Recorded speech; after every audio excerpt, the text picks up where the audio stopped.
This episode is brought to you by Netflix. Most Valuable Promotions and Netflix are hosting a blockbuster triple headliner Saturday, May 16th. Ronda Rousey returns to face fellow women's MMA pioneer Gina Carano in the main event. Plus co-mains Nate Diaz versus Mike Perry. And the best heavyweight in the world, Francis Ngannou versus Felipe Lins. Watch Ronda Rousey versus Gina Carano, live only on Netflix. Saturday, May 16th at 9 p.m. Eastern Standard Time, 6 p.m. Pacific Time. LinkedIn is pretty amazing at helping you grow your small business. We cannot stop your new clients from emailing you at 3 a.m. We can help you sell, market, and hire in one place. We cannot help you be in 3 places at once. And while we can't help you organize your calendar, LinkedIn can help you land more clients so you have a calendar to organize. Grow your small business on LinkedIn. Learn more at linkedin.com/smallbusiness.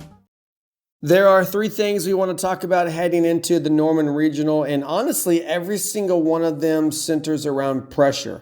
Pressure on Oklahoma, pressure on the opponents, pressure created by the expectations of playing at Love's Field during the month of May.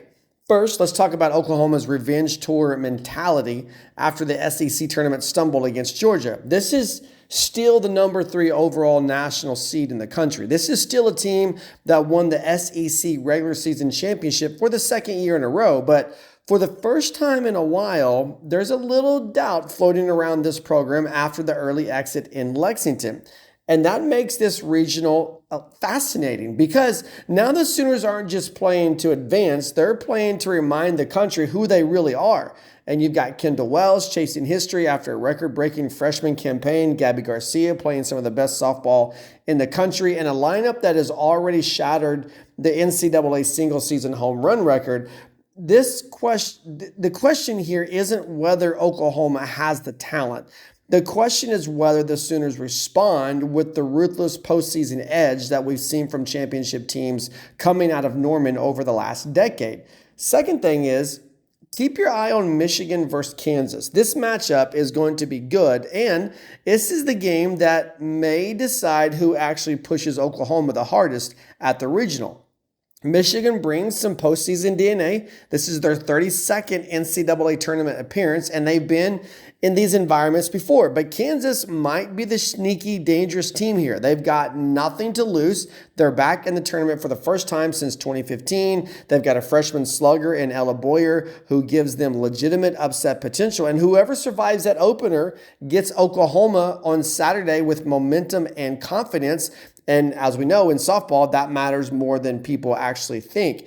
Finally, the biggest storyline of all might just be the atmosphere at Love's Field itself. Oklahoma has hosted regionals for 15 straight years.